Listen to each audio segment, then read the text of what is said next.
Hi friends, welcome to Cricket 360. இன்னைக்கு ஐபிஎல்லோட 38th game of the season between Rajasthan royals vs Mumbai Indians பற்றி ஒரு match prediction. இந்த வீடியோவில் ஒரு ஃபேண்டசி டீம் தரேன். ஸோ ஃபுல் வீடியோவையும் மிஸ் பண்ணாமல் பாருங்க. இந்த மேட்ச் எங்கே நடக்குதுன்னு பார்த்தீங்கன்னா ஸ்வைமான் சிங் ஸ்டேடியம் இன் ஜெய்ப்பூர். ஜென்ரலாக டபுள் பேஸ்ட் விக்கெட்டாக தான் இருக்கும் இந்த பிச்சு. பட் இந்த சீசன் பேட்டிங்க்கு ரொம்பவே சாதகமாக இருக்குது. பட் பவுண்டரிஸ் கொஞ்சம் கம்பேர்ட் டு அதர் கிரவுண்ட்ஸ் கொஞ்சம் பெருசு. ஸோ 200லாம் எதிர்பார்க்க முடியாது. ஒரு 180 190 ஸ்கோர் எதிர்பார்க்கலாம்.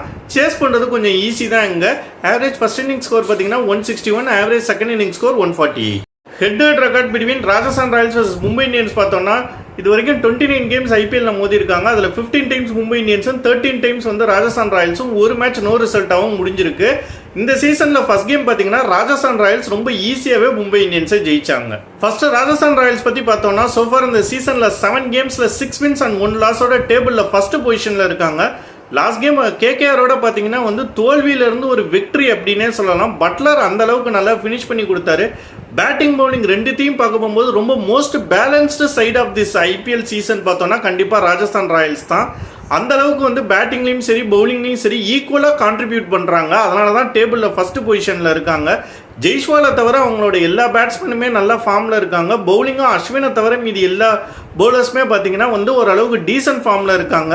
பட் கொஞ்சம் ஒரு சில கேம்ஸ் எக்ஸ்பென்சிவாகவும் போகிறாங்க. பட் பர்கர் நல்லா போட்டுட்டு இருந்தவர் ஏன் லாஸ்ட் ஃபியூ கேம்ஸ் விளையாடலேன்னு தெரில. Maybe Powell lower down the order ஒரு பேட்டிங் டெப்த்துக்காக வச்சுருக்காங்கன்னு நினைக்கிறேன் நான். லாஸ்ட் மேட்ச் அது அவங்களுக்கு கை கொடுத்துச்சு. ஏன்னா ஒரு 200 சேஸ்ன்னு. பட் இந்த ஸ்டேடியமுக்கு ஒரு எக்ஸ்ட்ரா பவுலர் இருக்கிறது ஒரு ஓவர்சீஸ் பவுலர் இருக்கிறது பெட்டர்னு நான் பார்க்குறேன். ஏன்னா burger last game against Mumbai பார்த்தீங்கன்னா இந்த சீசனில் ரொம்ப நல்லா போட்டார்.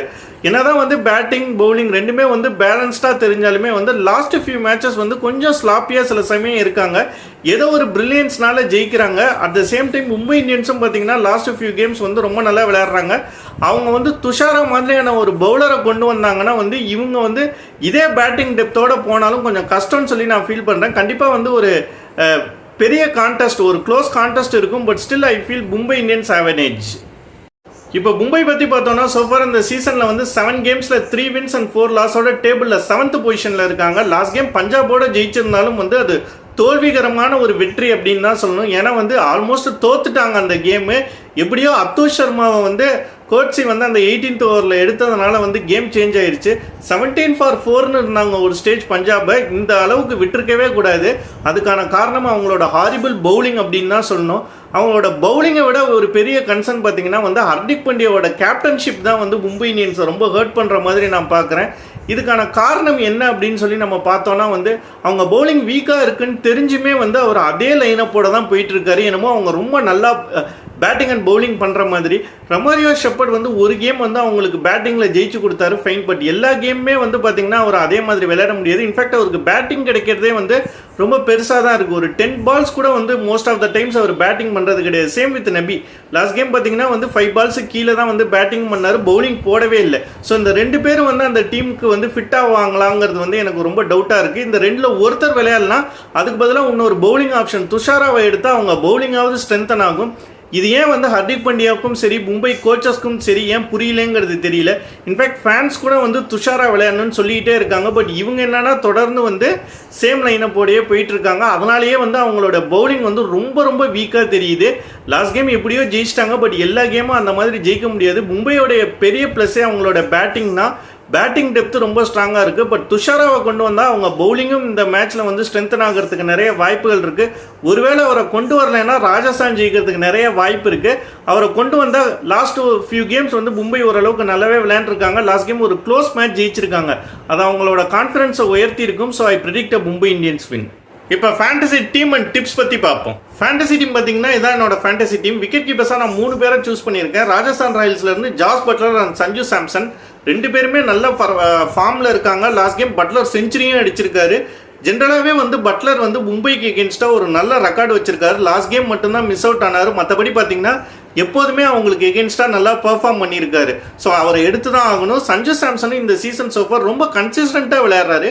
யூஸ்வலி இவ்வளோ கன்சிஸ்டண்ட்டாக சஞ்சு சாம்சன் எந்த சீசனும் விளையாடி பார்த்ததில்லை. ஸோ அவரையும் நம்ம மிஸ் அவுட் பண்ண முடியாது. Next Ishan Kishan from Mumbai Indians. Ishan Kishan கொஞ்சம் நிறைய ரன்ஸ் அடித்தாலும் ரொம்ப கன்சிஸ்டன்ட்னு சொல்ல முடியாது. லாஸ்ட் கேமும் ஒரு லோவர் ஸ்கோருக்கு தான் அவுட் ஆனார். ஒரு வேளை அவர் வேண்டான்னு நீங்கள் நினச்சிங்கன்னா திலக் வர்மா கூட எடுத்துக்கலாம். பட் ஆனால் Ishan Kishan last game against Rajasthan மற்ற மும்பை பேட்ஸ்மேனை கம்பேர் பண்ண போகும்போது ஓரளவுக்கு நல்லா விளையாண்டாரு. ஸோ அதனால் அவரை நான் ப்ரிஃபர் பண்ணுறேன். பேட்ஸ்மேன்ஸ் பார்த்தீங்கன்னா வந்து ரோஹித் சர்மா அண்ட் சூரியகுமார் யாதவ் 2 பேருமே நல்ல ஃபார்மில் இருக்காங்க. ஸோ டெஃபினட்டாக மிஸ் அவுட் பண்ண முடியாது. அதுவும் ரோஹித் சர்மா பார்த்தீங்கன்னா வந்து இந்த சீசன் ஸ்ட்ரைக் ரேட்டும் வந்து ரொம்ப நல்லா விளையாடுறாரு. ஸோ அவரை மிஸ் அவுட் பண்ணுறதுங்கிறது ஒரு ரிஸ்கியான ஆப்ஷன் தான். நான் ஆல்ரவுண்டர்ஸ் பார்த்தீங்கன்னா 2 ஆல்ரவுண்டர் சூஸ் பண்ணியிருக்கேன், ஹர்திக் பாண்டியா அண்ட் ரியான் பராக். இதில் பராகை வந்து நம்ம ஆல்ரவுண்டராக கன்சிடர் பண்ண முடியாது. பட் அவரோட பேட்டிங் ஃபார்ம் ரொம்ப நல்லா இருக்குது. இந்த சீசனில் ஆல்ரெடி மும்பைக்கு எகெயின்ஸ்டான மேட்ச்லேயும் ரொம்ப நல்லா பெர்ஃபார்ம் பண்ணார். ஸோ டெஃபினட்டாக அவரை நம்ம மிஸ் அவுட் பண்ண முடியாது. ஹர்திக் பாண்டியா ரொம்ப ஃபார்மில் கிடையாது, கொஞ்சம் ஒரு ரிஸ்க் ஆப்ஷன்னாலும் வந்து ஏதாவது ஒரு கேம் வந்து கண்டிப்பாக பர்ஃபார்ம் பண்ணிடுவாருங்கிற நம்பிக்கையில் வந்து நம்ம அவரை எடுக்கிறோம். ஸோ அதே நம்பிக்கையிலே இந்த மேட்சும் எடுத்து பார்ப்போம். பவுலர்ஸ் பார்த்தீங்கன்னா வந்து ராஜஸ்தான் ராயல்ஸ்லேருந்து ட்ரெண்ட் போல்ட் அண்ட் வந்து சாகல் தான் வந்து இந்த சீசன் வந்து ராஜஸ்தான் ராயல்ஸோட பெஸ்ட் பவுலர். ஸோ டெஃபினட்டாக அவரை ட்ராப் பண்ண முடியாது. லாஸ்ட் ஒரு 2-3 கேம்ஸ் வந்து ட்ரெண்ட் போல்ட்டோட ஃபார்ம் வந்து பார்த்தீங்கன்னா வந்து ரொம்ப நல்லா இல்லை. ஒருவேளை அவர் வேண்டான்னு நீங்கள் நினச்சிங்கன்னா வந்து அவேஷ் கானை கூட எடுத்து ட்ரை பண்ணலாம். மும்பையிலேருந்து பார்த்தீங்கன்னா 2 பவுலர், ஜஸ்பிரீத் பும்ரா இந்த சீசனோட பெஸ்ட் பவுலரே பார்த்தீங்கன்னா வந்து பும்ரா தான். ரொம்ப நல்ல ஃபார்மில் இருக்கார். ஸோ அவரை மிஸ் அவுட் பண்ணுறதுங்கிறது வந்து ரொம்ப பெரிய ரிஸ்க்கு. கோட்ஸி வந்து என்னதான் ரன்ஸ் நிறைய கொடுத்தாலும் வந்து விக்கெட்ஸ் எடுத்துடுறாரு. ஸோ நம்ம விக்கெட்ஸ் எடுக்கிறது தான் நம்ம ஃபேண்டசி டீமுக்கு ரொம்ப முக்கியமான ஒரு ஆப்ஷன். ஸோ அதனால் அவரையும் எடுக்கிறது ஒரு நல்ல வேல்யூபிளான திங்காக இருக்கும் நம்ம ஃபேண்டசி டீமுக்கு. Captain and vice captain choice பார்த்தீங்கன்னா நான் கேப்டனாக ரோஹித் சர்மாவை சூஸ் பண்ணியிருக்கேன். மும்பையோட best batsman of the season பார்த்தீங்கன்னா இந்த சீசன் ரோஹித் சர்மா தான். ரொம்ப நல்ல ஃபார்மில் இருக்கார். இந்த பிச்சில் வந்து விளையாண்ட எக்ஸ்பீரியன்ஸும் அவருக்கு இருக்குது. ஸோ அதனால் Rohit Sharma captain. Vice captain பார்த்தீங்கன்னா ஜாஸ் பட்லர். இதை ஸ்வாப் பண்ணி கூட நீங்கள் போட்டுக்கலாம். பட்லருக்கு மும்பைக்கு எகென்ஸ்டாக ஒரு நல்ல ரெக்கார்ட் இருக்குது. பட் நான் ஏன் அவரை வைஸ் கேப்டனாக சூஸ் பண்ணேன்னா இம்பாக்ட் பிளேயராக தான் வராரு. ஒருவேளை வந்து அவர் வரலைன்னா வந்து கொஞ்சம் ரிஸ்கியான ஆப்ஷனாக பார்க்குறேன். அதனால தான் நான் அவரை வந்து வைஸ் கேப்டனாக போட்டிருக்கேன். 99% வந்துடுவார். பட் ரெஸ்ட் 1% வந்து நம்ம லக்கை பொறுத்து தான் இருக்குது. ஸோ அதனால் வந்து அவர் கேப்டனை விட வைஸ் கேப்டன் ஆப்ஷனாக வச்சிருக்கிறது வந்து ஒரு பெட்டர் ஆப்ஷனாக நான் பார்க்குறேன். இவங்க 2 பேரை தாண்டி வந்து ஒரு நல்ல கேப்டன் வைஸ் கேப்டன் சாய்ஸ் பார்த்தீங்கன்னா சஞ்சு சாம்சன் வந்து ஒரு நல்ல கேப்டன் வைஸ் கேப்டன் சாய்ஸ். இந்த சீசன் ரொம்ப நல்லா வந்து கன்சிஸ்டண்ட்டாக விளையாண்டுட்டு இருக்காரு. சூரியகுமார் யாதவ் அவர் ஆன் ஹிஸ் டே வந்து எவ்வளோ நல்லா விளையாடுவாருங்கிறது எல்லாருக்கும் தெரிஞ்ச ஒரு விஷயம் தான். மேக்ஸிமம் பாயிண்ட் ஸ்கோர் பண்ணுறதுக்கும் நிறைய வாய்ப்புகள் இருக்குது. ஜஸ்பிரீத் பும்ரா இந்த சீசன் எல்லா கேமுமே நல்லா போட்டுட்டு வராரு. ஸோ ஒரு 3 விக்கெட்ஸ் எடுத்தால் கூட வந்து அது ஒரு மோர் தென் 80 ரன்ஸுக்கு அடித்த சமம். ஸோ அந்த ஒரு ஆப்ஷன் இருக்கிறதுனால வந்து அவரை கூட ட்ரை பண்ணி பார்க்கலாம். வீடியோவில் நான் பேசின விஷயங்கள் கண்டிப்பாக உங்களுக்கு யூஸ்ஃபுல்லாக இருக்கும்னு நம்புறேன். அப்படி இருக்கிற பட்சத்தில் மறக்காம லைக் பண்ணுங்கள், ஷேர் பண்ணுங்கள், கமெண்ட் பண்ணுங்கள், நம்ம சேனலை சப்ஸ்கிரைப் பண்ணுங்கள். தேங்க்ஸ் ஃபார் வாட்சிங்.